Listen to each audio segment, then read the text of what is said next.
l'équipe C8 pour le cas de comptabilité et analyse financière universitaire. Je vous lirai les instructions du cas pour ensuite laisser les juges se présenter un à un. Vous disposez de 15 à 20 minutes afin de présenter votre solution au juge. Le temps s'écoule à partir du moment où un membre de l'équipe débute la présentation.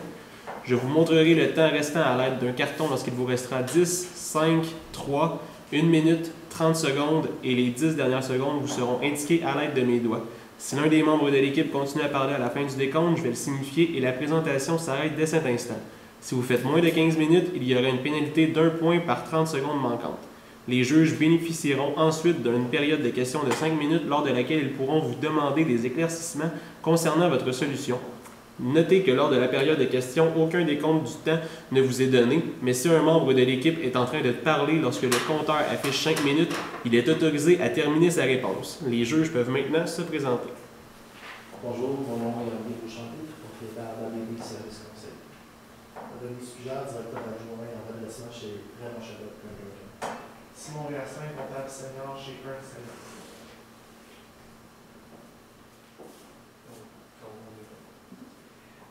Bonjour, chers membres du CA. Ici, on a été convoqués aujourd'hui, Catherine Côté, Virginie Potier et moi-même, Pascal Rochon, afin de présenter notre solution à votre problème pour la compagnie Chip Shop Incorporée. Donc, tout d'abord, notre mandat était pour la question des coursiers à la moutarde, savoir si on allait continuer ou on allait abandonner cette activité. Par la suite, on avait une évaluation de 2 sortes de chips, donc d'une nouvelle saveur. Et nous avions quelques recommandations aussi qui allaient dans le cas en tant que tel. Donc, je passe à la donc, vite fait, juste pour être sûr qu'on soit tous sur le même point, on a décidé de faire une petite analyse stratégique. Donc, vous êtes deuxième au Canada, premier au Québec. Donc, c'est une très bonne force. Croissance rapide depuis les 15 dernières années. Des petits points à améliorer, c'est certain, c'est la baisse de popularité pour la CMDA, donc savoir si on va l'abandonner ou pas. Diminution de la rentabilité, donc depuis quelques années, on voit qu'on fait de moins en moins de profit, même qu'on dégage certaines pertes. Par contre, on a plusieurs opportunités pour peut-être se dégager de cette situation. Et présentement, notre premier concurrent, qui est le premier national, c'est Lay's. Et le marché qui est très difficile. Donc, pour débuter avec l'évaluation de notre fameuse ligne de croustilles à la moutarde. Alors, on avait certains questionnements par rapport à ça. Mais si on regarde les chiffres en tant que tels, on voit que cette ligne-là est en perte présentement. Par contre, notre décision ne peut pas être basée seulement sur le fait qu'il y a des pertes sur cette ligne-là. Ce qu'on va vouloir regarder, analyser, c'est en fait de savoir si la marge trop variable qui est dégagée par la vente des croustilles à la moutarde est plus faible, en fait, que les coûts qui sont réellement évitables suite à l'abandon de cette ligne.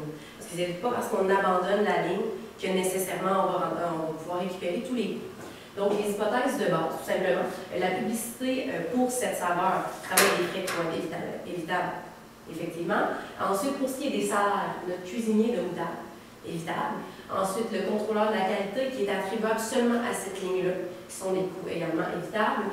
Les opérateurs de machines, en fait, les opérateurs de la machinerie étaient pour toutes les lignes dans l'usine en tant que telle. Donc, c'est des coûts qu'on ne pourra pas récupérer, même si on déciderait d'abandonner la ligne. Ensuite, l'amortissement de la machinerie, j'ai posé l'hypothèse, en fait, que c'est un amortissement qui était linéaire. Donc, il ne sera pas évitable. On vient tout juste de vous dire la machinerie est attribuable à toutes les lignes de produits. Par contre, si l'amortissement était plutôt attribuable, par exemple, au taux de production, donc au nombre d'unités, à ce moment-là, on pourrait l'éviter selon la base de production, tout simplement. Ensuite, les frais de location des camions qui seront évitables également, étant donné que c'est des livraisons qui étaient seulement attribuables au chip à la moutarde. Je continue un petit peu sur l'hypothèse. Donc, la répartition des frais du siège social qui ne seront pas évitables, étant donné que les frais sont répartis à travers tous les départements. Les autres départements auront simplement des frais qui sont plus élevés, mais on ne récupère rien de ce côté-là. Les frais d'entreposage évitables, l'entrepôt qui était seulement attribué à notre ligne. Les FGF, on nous a mentionné qu'il n'y aurait aucun impact de ce côté-là. Donc, on ne peut rien récupérer. Et ensuite, notre usine, présentement, 70% de la capacité maximale, soit on ne doit pas considérer de renonciation à ce moment-là, si on décide de la conserver. Donc, comme je vous disais, marge variable des chips à la moutarde versus les coûts récupérables. évitable plutôt. Donc, marge coût variable présentement, 393 000 versus total des coûts évitables, 385 000. Donc, présentement, selon les chiffres, on maintient notre ligne, on maintient les chiffres à la montagne. Ensuite, je vous ai calculé également notre seuil qui ferait qu'à ce moment-là, on ne pourrait plus la conserver. Donc, c'est égal à nos coûts évitables de 385 000. Donc, tant que notre marge sur coût variable n'est pas inférieur à ce montant-là, on peut la conserver. Ce qui est équivalent à 666 000 de chiffre d'affaires, soit 220 000 sacs vendus. Donc, on parle en fait d'une baisse de vente qu'on pourrait supporter maximale de 2,2 %. Donc, ce serait à réévaluer personnellement une réévaluation annuelle. Donc, selon si les projets que ma collègue pourrait vous proposer plus tard, si la baisse des ventes est supérieure à 2,2 %, malheureusement, on devra peut-être cesser la production des chips à l'alcool. Finalement, petite considération aussi qualitative, bien sûr. Donc, c'est une ligne, un saveur qu'on a sorti depuis 1997. Donc, vous avez quand même une réputation qui est basée sur votre côté innovateur. Le but n'étant pas de sortir des lignes et les abandonner dès qu'il y a une baisse d'intérêt, tout simplement. Ensuite, on pourrait couper minimum 2 postes, comme on a vu notre contrôleur de qualité ainsi que notre cuisinier. C'est au minimum. Il y aurait peut-être d'autres postes d'ouvriers dans la baisse de production à couper. Ça pourrait également créer une instabilité au sein de l'entreprise.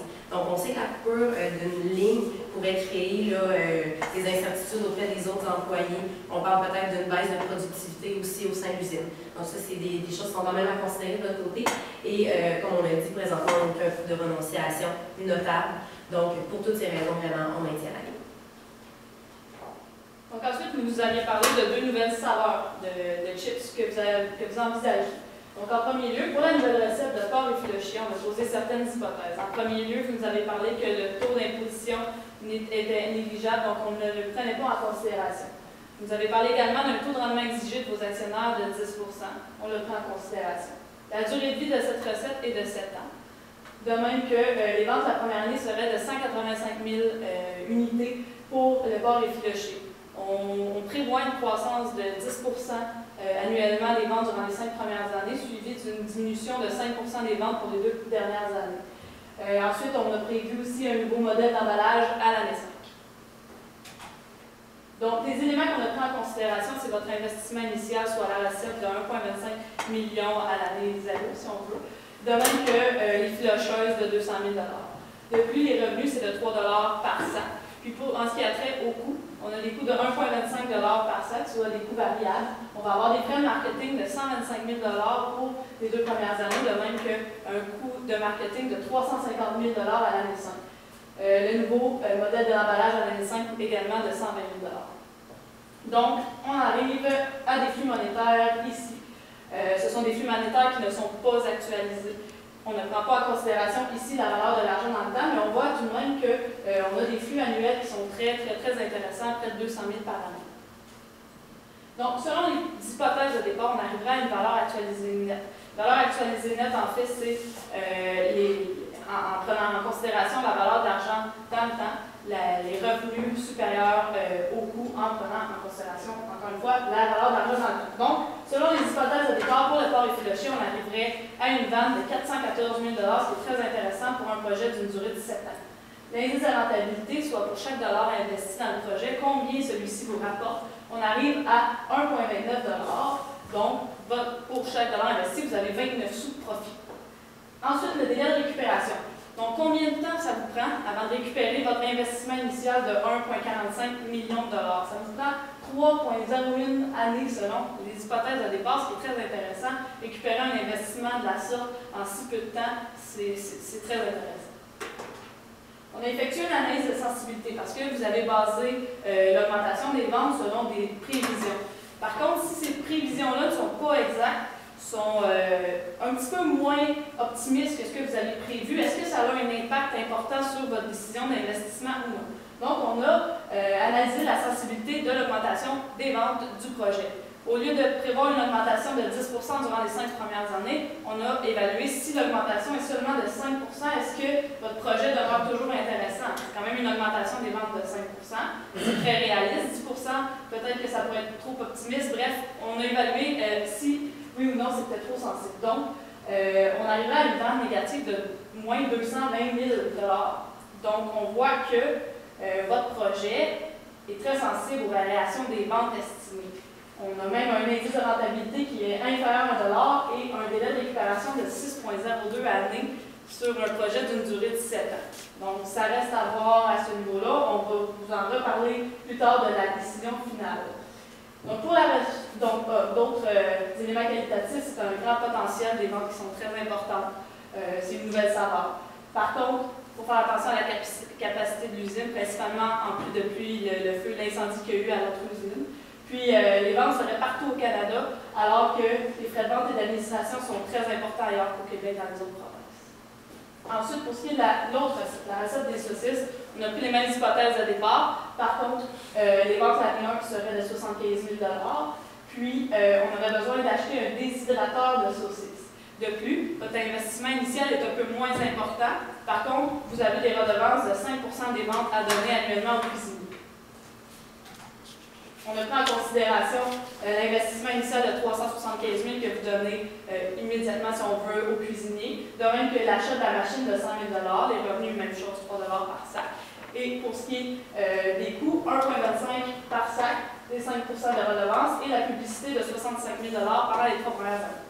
Donc, selon ces hypothèses de départ-là, on arrive à des flux monétaires présentés ici qui sont sensiblement, qui sont très comparables à l'autre saveur de recette, sont 100 000 $ de moins, mais en considérant un investissement initial inférieur pour des redevances de 5 % annuels.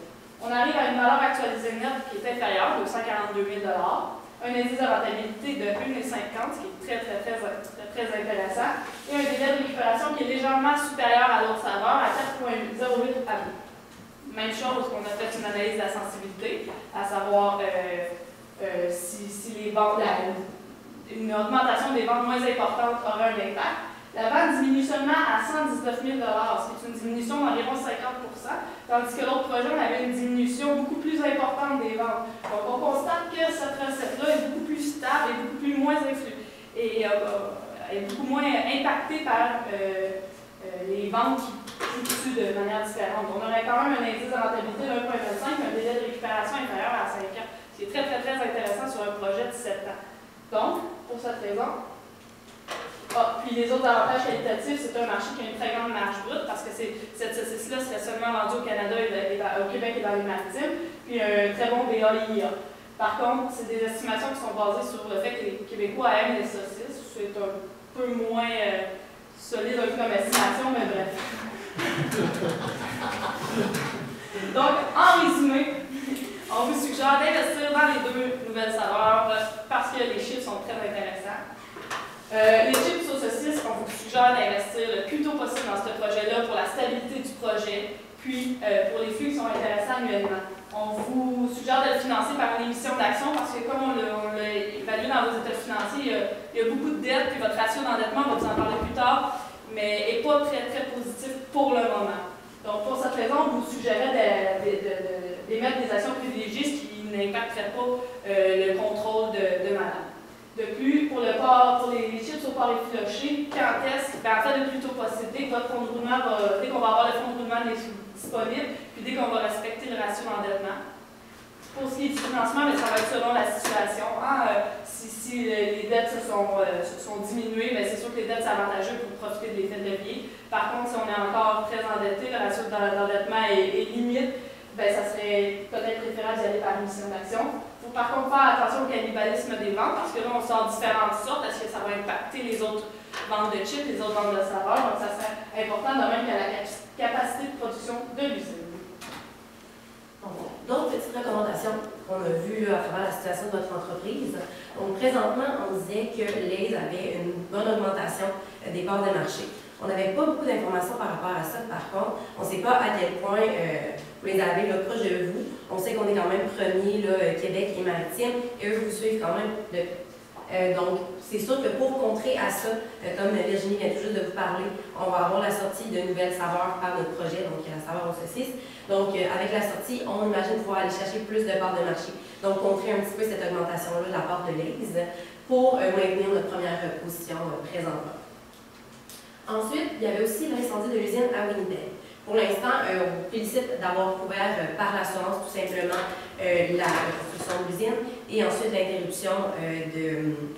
l'interruption d'affaires, tout simplement. Donc, de ce côté-là, il n'y aura pas de problème. Les frais supplémentaires dus à la livraison provenant maintenant de l'usine de Sherbrooke à nos entrepôts sont couverts par cette facture d'assurance-là.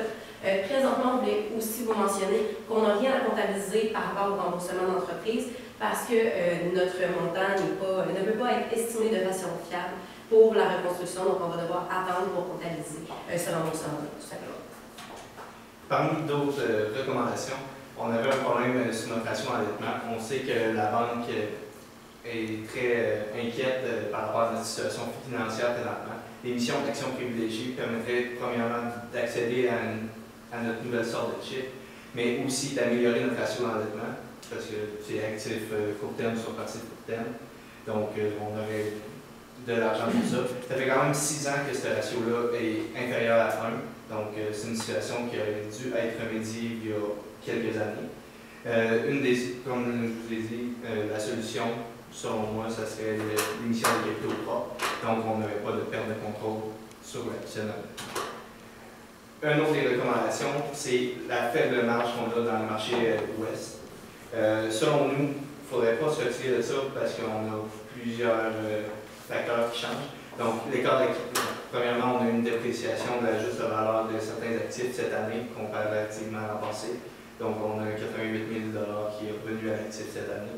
La marge brute qui est la plus basse dans le secteur de l'Ouest.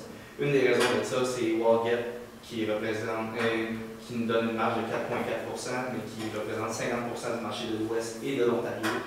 Donc, on croit qu'il serait peut-être possible d'aller chercher une renégociation de ce taux-là, étant donné qu'un autre de ces distributeurs-là est A12. A12 qui nous offre un 10,1 pour sensiblement les mêmes ratios, donc 45 dans l'Ouest et dans l'Ontario. Donc, on croit qu'on aurait peut-être un facteur de renégociation d'une marge de 6 donc qui pourrait améliorer notre marge brute. Un autre des gros coûts, pourquoi on fait des pertes présentement, c'est avec 4,4 on ne couvre pas nos frais d'administration, nos frais de vente. Donc, c'est certain qu'on a vraiment de quoi faire là-dessus. On a remarqué que vous louez toutes les usines et vos camions. Donc, si on est capable de peut-être dégager un peu d'argent, on serait peut-être capable d'acheter ça et ça représente beaucoup de frais, cette location-ci. Comme on a regardé dans les chiffres à la mitad, ça représente plus de 10 du chiffre d'affaires. Donc, plus de 10 du chiffre d'affaires, c'est seulement la location d'usines et de camions. Donc, c'est aucunement de la production, donc c'est beaucoup d'argent. Puis, pourquoi on ne veut pas se retirer de l'Ouest du Canada, c'est ça qui nous a permis d'être le deuxième plus gros joueur. Donc, si on se retire de là, premièrement, on perd notre investissement de 1,5 million. On tombe troisième joueur minimum, peut-être quatrième. Tout dépendant où ils sont rendus les autres joueurs en arrière de nous. Et on croit que ça nous permet une grande visibilité au Canada. Donc, comme je vous ai parlé, j'ai pris de l'avance un petit peu sur mon PowerPoint. Donc, les solutions à envisager selon le financement disponible, c'est bien sûr l'achat d'entrepôts ou de location des camions. Par la suite, on a parlé de 4 stratégies. Oui, en fait, simplement pour revenir un peu une autre stratégie en fait, qui serait utile à votre entreprise, c'est l'utilisation d'une carte stratégique et d'un tableau de bord de gestion intégré. Parce que, comme on vous l'a mentionné, actuellement, la raison pour laquelle l'entreprise a réalisé des pertes dans les dernières années, c'est vraiment parce que ses frais de vente et ses frais d'administration sont trop élevés. Ils constituent une partie importante des coûts d'entreprise. Les marges brutes de l'entreprise sont en haut de 30 ce qui est des très bons chiffres, des très bons résultats. Par contre, dès qu'on regarde vos frais de vente et vos frais d'administration, c'est là que ça diminue beaucoup et qu'on se rend compte qu'on a des pertes. Donc, c'est pour cette raison qu'on vous suggère fortement d'évaluer la possibilité d'acheter des entrepôts. Actuellement, vous avez 16 entrepôts que vous louez. Est-ce que ça serait possible de les acheter? C'est sûr que ça nous demanderait encore une fois de l'argent. Puis pour le moment, l'argent, on a déjà beaucoup de dettes, puis on a déjà peut-être la possibilité d'émettre des actions. Donc, ça serait vraiment important d'envisager ça parce que c'est ce qui qui cause la problématique de l'entreprise actuellement. L'allocation des camions, encore une fois, c'est 10 pour les chips alimentaires. On n'avait pas les chiffres pour ailleurs, mais encore là, c'est des coûts qui sont considérables parce que l'achat d'un camion, c'est moins dispendieux qu'acheter un entrepôt. Donc peut-être qu'à court terme, ça serait envisageable d'acheter des camions, d'évaluer cette possibilité-là pour par la suite être en mesure d'acheter des entrepôts. Bref, ce sont des solutions qu'on vous propose. Ce sont des solutions qui seraient importantes d'évaluer dans un avenir assez rapproché afin de redresser la situation de l'entreprise. Ici, où on veut en venir, c'est que la carte stratégique puis le tableau de bord de gestion intégrée, c'est un outil de gestion qui vous permet vraiment de percevoir certaines faiblesses dans l'entreprise comme certains aspects positifs. On a 4 axes à notre carte stratégique: axe client, processus interne, financier et formation et apprentissage. Le tableau de bord de gestion intégrée, on met des indicateurs financiers et non financiers qui vous permettraient justement d'avoir perçu peut-être les possibilités au niveau des frais de vente et d'administration ou d'autres. Donc c'est pour cette raison qu'on considère que si vous n'en avez pas déjà une dans votre entreprise, ça serait intéressant.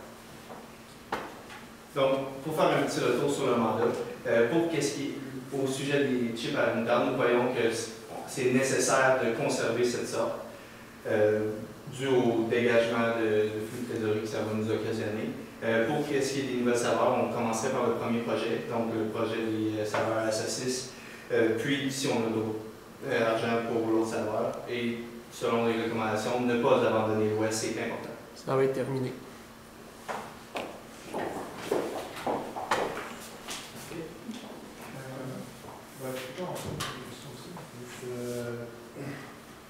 On a parlé tantôt d'organiser une trésorerie de chacun des projets. Là, tu nous as mentionné que ça, c'était des flux qui ne considéraient pas la valeur de l'argent dans le temps. Après ça, tu dis, ah, là, j'ai l'argent. Ça la considère. Ouais. Dans une banque, il y a un taux d'actualisation. Ouais. C'est quel taux? Le taux d'actualisation, on a pris le taux de rendement exigé des actionnaires qui était de 10 En temps normal, on aurait pu évaluer aussi le taux de la dette. Par contre, on n'avait pas le taux de la dette.